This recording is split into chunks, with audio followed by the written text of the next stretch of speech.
Everyone, আপনারা সবাই কেমন আছে? আপনারা সবাই ঈদ মোবারক। আপনারা তো শর্ট ভিডিও দিলাম, আপনারা সবাই দেখলেন। আমার ঈদে যাচ্ছিলাম নামাজ পড়তে। আমরা এখন যাব ওই পাড়ার দিকে। এখন দেখি কোন জায়গায় যাই, কুটুম বাড়ি যাবো। আমরা ডেকেছে, দেখি কোন দিকে যাই। যাবো এখন তো আমরা যাই। বাড়ি সাজানো হয়েছে, এই যে এইগুলো আমি সব সাজালাম, সব লাইটগুলো আলাদা কেউ ঝাড়িয়েছে। এই যে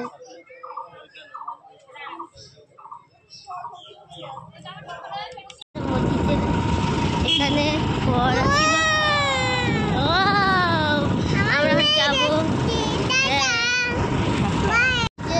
আমি ঘুরতে যাচ্ছি আর রিপন, আমরা এখন নইটাতে ঘুরবো অনেক জায়গায়। তাই তো আমি এখন ভিডিও দুপুরবেলা শুরু করলাম।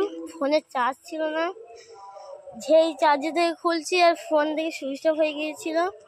আমি ফোনের কাছে গিয়েছিলাম, ঠিক করে আমি বাগানের দিকে আসলাম। আমাদের বাগান বাড়ি করে, আমরা বাগান পুকুর করেছি, আপনারা দেখুন গাইস। এই যে পুকুর,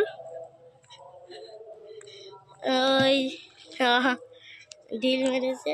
আর আমরা পরশু দিন আমরা খেলা করছিলাম, এই যে শশুরি করেছি, দুম করে পড়ে গিয়েছি, পাটায় লেগেছে অনেক। এই যে পুকুর, বেড়া দেওয়া। আমরা এখন বাড়ির দিকে যাই, আপনার সাথে রাত্রিবেলার দিকে কথা হচ্ছে। Tata guys. এই যে আমাদের মাঠ, এই যে ঝর্ণা ট্রফি এখানে সব এনেছে, সব দেখুন ঈদের সাজানো। আমাদের বাড়ির রাত্রিবেলার দৃশ্য।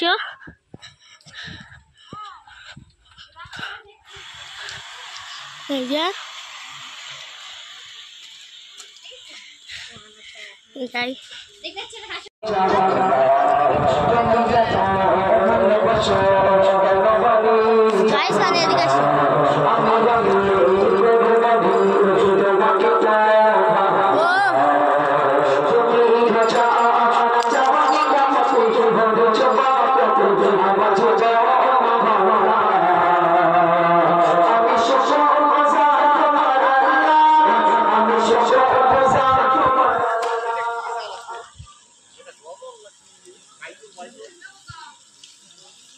সো গাইস, রাত্রিবেলা ভিডিও করতে পারলাম না, আমি ঘুমিয়ে পড়েছিলাম। ভিডিওটা ভালো লাগে লাইক সাবস্ক্রাইব করবেন। টাটা।